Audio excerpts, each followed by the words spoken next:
Composition is one of the most important and fundamental things in photography.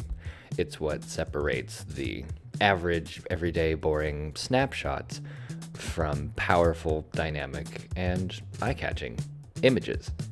So in this video, I'm going to give you guys my top tips and methods for getting great composition in your photos and taking your work to the next level. Let's get into it.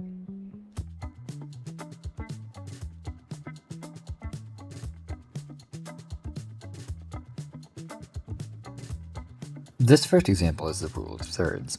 Here's how to use it. Divide the frame into a 3x3 grid, and the rule of thumb is to place key subjects on the intersections, like you're seeing here. Why does this work?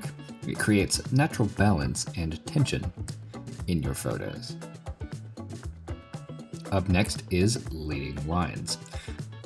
Use roads, rivers, fences, architecture, any lines you can find in your frame to lead to your subject or deeper into your photograph. Why does it work? It directs the viewer's eye into the photo. Up next, framing. Use windows, arches, foliage, etc. to surround the subject, thereby creating a natural frame. Why does it work? It adds depth and context, and it can draw the viewer's attention to your subject. Symmetry and reflections. Creates a pleasing and harmonious composition, something that feels good to your eyes and your brain. How do you use it? You center your subject and look for water reflections or symmetry. The rule of odds. Group odd numbers of subjects together, like 3, 5, 7, numbers like that. Most of the time I use 3. This works because odd numbers like 3, 5, 7, etc. are more visually engaging than even numbers. Up next, fill the frame.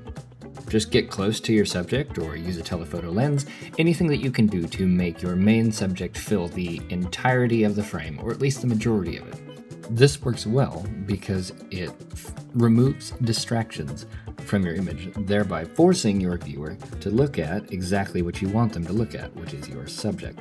Negative space. Leave large empty areas around your subject, things like skies, walls, water. Why does this work? It emphasizes the subject and creates mood, or can create a minimalistic feel, which is visually interesting. The Fibonacci spiral, or the golden ratio. Align elements along a spiral curve or a golden grid, like you're seeing here. Why does this work? It's aesthetically pleasing and it's more organic than the rule of thirds. It can be trickier to use, but when you pull it off, it really tickles the brain just right. And finally, center composition. It's pretty simple. Put the subject dead center. This creates the feeling of power, simplicity, and visual impact. And while this does technically break the rule of thirds, it can lead to some very visually striking images and is one of my personal favorite composition techniques.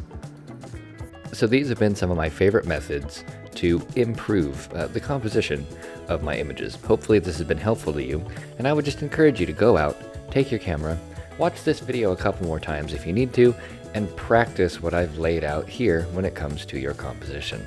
The better you get at this, the better photos you're going to take, and the more that other people and yourself will enjoy your work. If you want to see more tips and tricks like this, leave a like, leave a comment down below with anything that you've found helpful, and don't forget to subscribe. I'll see you guys in the next video. Bye-bye.